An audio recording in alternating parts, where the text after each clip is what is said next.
Bona tarda, em dic Mar Pareja i vinc de l'Institut Joan Puig i Ferreter de la Selva del Camp i avui us presentaré el meu treball de recerca titulat Tàrraco i el seu temple perdut, el temple de culte imperial d'August. En primer lloc us faré una justificació del per què vaig escollir aquest tema. Seguidament us expondré els objectius que em vaig proposar al treball i per últim la motivació i interès que em va provocar. Acte seguit us explicaré la metodologia emprada durant el projecte, l'estructuració del treball i us faré uns 5 cèntims sobre el temple d'August i les excavacions que s'hi van dur a terme. I com a conclusió us explicaré les conclusions que es van extreure de les intervencions, les dificultats que es van trobar i les solucions que vaig aplicar i la meva experiència personal al realitzar aquest treball. Bé, com a justificació del tema, jo primerament ja sabia que volia fer un treball sobre època romana, ja fos dins o fora de Catalunya, atès que és una època que m'agradava molt i m'atreia bastant. Alhora, jo volia conèixer més sobre la meva ciutat, Tàrraco, i sobre els seus monuments. També volia fer palès en la seva història, atès que té èpoques molt importants, com podria ser l'època romana, quan a raó que un dels emperadors més importants, August, va residir en aquesta, doncs la seva popularitat va anar augmentant.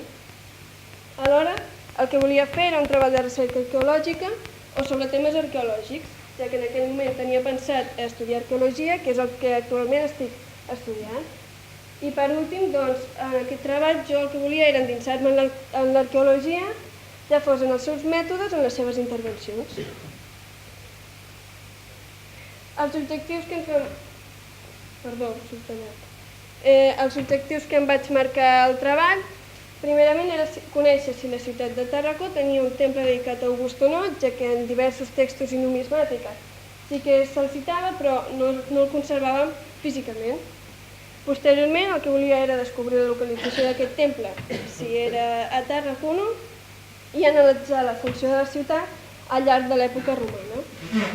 Perquè, com he dit anteriorment, un seguit d'emperadors van anar residint en aquesta i, per tant, la seva importància va anar incrementant. Per últim, el que volia era veure la feina del camp dels arqueòlegs i descobrir si encara continuaven les intervencions al temple i alhora, junt amb aquest punt, volia conèixer algun dels arqueòlegs que sí que havia treballat a les excavacions in situ. Per últim, doncs, explorar el passat de la recerca del temple i el passat de Tàrraco també. Quant a motivació i interès que ha provocat la recerca del tema, vull destacar 3 motius. El primer, tenir la possibilitat de posar-me en la pell dels arqueòlegs. El segon motiu era arribar a conèixer la feina d'un arqueòleg dia a dia durant unes excavacions i, alhora, junt amb aquest fet, conèixer algun, com per exemple el director de les excavacions, Andreu Muñoz.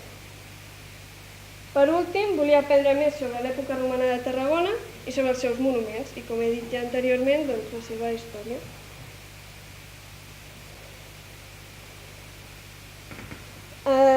Respecte a la metodologia emprada, primerament vaig començar a informar-me sobre el tema mitjançant el blog dels arqueòlegs i documents que em va proporcionar la tutora.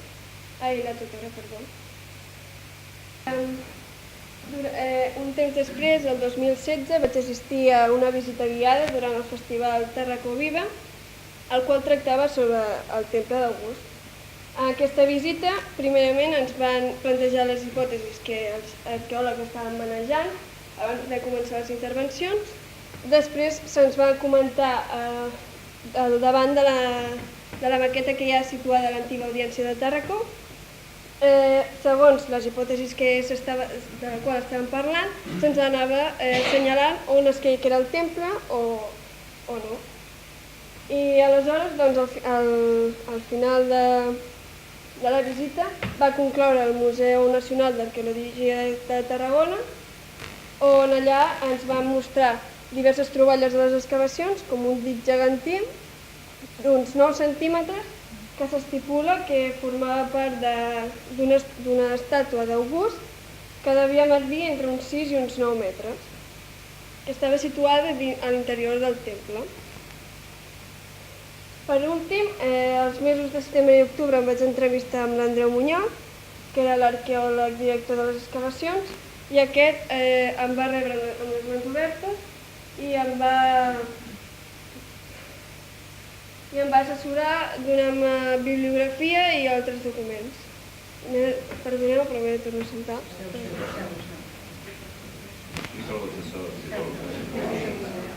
Sí?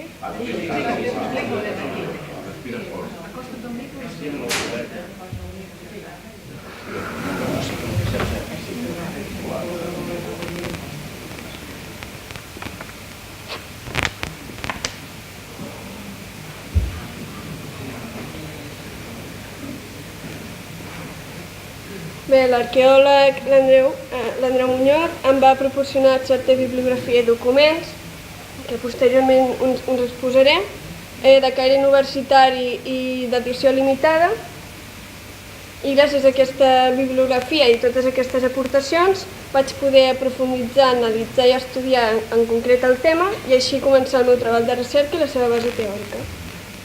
Aquí veiem els dos primers llibres que em va proporcionar l'Andreu i l'últim, que és una revista d'edició limitada que van fer els propis arqueòlegs de l'excavació. Quant a l'estructuració del treball, el vaig dividir en 6 punts. El primer amb una breu presentació, com els punts que us he comentat anteriorment, i el segon ja començàvem a introduir el tema. Vaig fer una breu exposició, una breu introducció sobre Tàrraco i fent palesa en els seus monuments i sobretot en la seva història. Acte seguit parlava del culte a l'emperador i en general en l'imperi romà, ja que el culte va ser un dels objectius, un dels fonaments de l'imperi romà, i si no hagués existit aquest culte, doncs ara mateix no estaríem parlant del temple d'August. Després el quart punt era per mi el més interessant i el que més caire arqueològic tenia, ja que parlem de l'àrea sacra del culte imperial de Tàrraco i de la seva visió arquitectònica, on s'explica com era el temple, tot estipulat, clar, perquè no està físic, com era el temple, com era el seu entorn, etc. Per últim, doncs, parlo de la investigació al llarg dels segles, ja que ens separen 20 segles des de la construcció del temple, i també anomeno algunes personalitats que el van investigar, com Pons d'Icart o Puig i Cadafalch. I per últim, doncs, exposo les conclusions que podem extreure de totes les excavacions. Parlant del temple d'August, la primera qüestió, és a Tàrraco o no hi és? Tenim diversa numismàtica i textos de l'època que ens diuen que sí que hi era. Aquí podem veure dues monedes on se'ns exposa una estàtua amb unes inscripcions Deo Augusto, és a dir, Déu August, i una altra moneda on veiem un temple d'estil romà i una altra inscripció que simbolitza que August i Tarragona són eterns. Alhora tenim un text, per exemple, de l'historiador Tàcit, en el qual se'ns explica que els tarraconenses van demanar a Tiberi, és a dir, l'emperador successor d'August, que volien construir un temple en honor. Després, juntant tota aquesta informació, els arqueòlegs van començar a formular les seves hipòtesis. La primera hipòtesi era que el temple era situat a la part baixa de Tàrraco, al fòrum de l'oest, és a dir, aquí. I després de fer les intervencions en aquest lloc, es va trobar una ara votiva fent referència a que aquest temple no era el temple d'August, sinó que era un altre temple dedicat a la tríada capitolina. Aleshores les mirades es van dirigir cap a la zona de la catedral actual, però no on tenim la catedral, sinó al darrere, en una sala, que és aquesta aquí. Aleshores, es van fer unes proves geofísiques amb tomografia elèctrica el 2007 i el 2010 i es va demostrar que en aquella zona sí que hi havia una sala, però no era el temple en si, sinó que el temple era situat al vell mig de l'àrea sacra, és a dir, en comptes d'estar al darrere, era aquí. El que hi havia al darrere era una sala dedicada a altres emperadors però el pilar fundamental de l'àrea sacra era el temple, que era situat al mig. Aquí veieu uns quants resultats de les proves geofísiques que mostren que la zona que es analitzava era aquesta, i aquestes dues vermelles volia dir que en aquella zona hi havia algun tipus d'anomalia que no concordava amb els pilars i amb els fonaments dels costats. Per últim, es poden destacar unes quantes conclusions, com que, per exemple, a partir de les proves geofísiques sí que tenim temple d'August, però d'aquest només se'n veuen els fonaments, que estan sota l'actual catedral. També que aquest temple no es pot datar exactament, però s'estipula que és de l'1 després de Crist. I després, doncs, sí que no sabem certament si hi ha temple, perquè no ho tenim físicament, però hi ha algunes evidències que ho corroboren. Per exemple, els textos i la numismàtica que us he ensenyat abans, o per exemple una comparació que es fa amb el temple de Mars Ultor, que està al Fòrum d'August de Roma. Aquell temple amb el temple que se suposa que estaria aquí té moltes similituds. Per últim també tenim una altra evidència, que és també textual, on alguns historiadors citen que l'emperador Adrià, al 122 després de Crist, és a dir, 100 anys gairebé després de la mort d'August, viatja a Tàrraco per lluitar algunes guerres i paga la restauració del temple d'August. Aquí us he ficat un vídeo que ens mostra la reconstrucció de l'àrea sacra.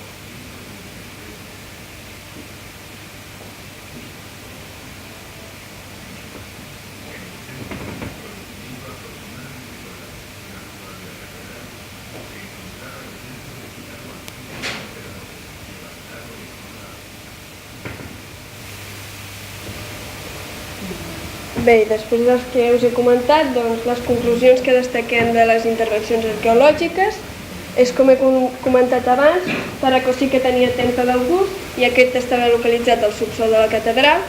S'ha de comentar que no es conserva físicament, tot i que tenim les restes just a sota de la primera passarel·la de la catedral.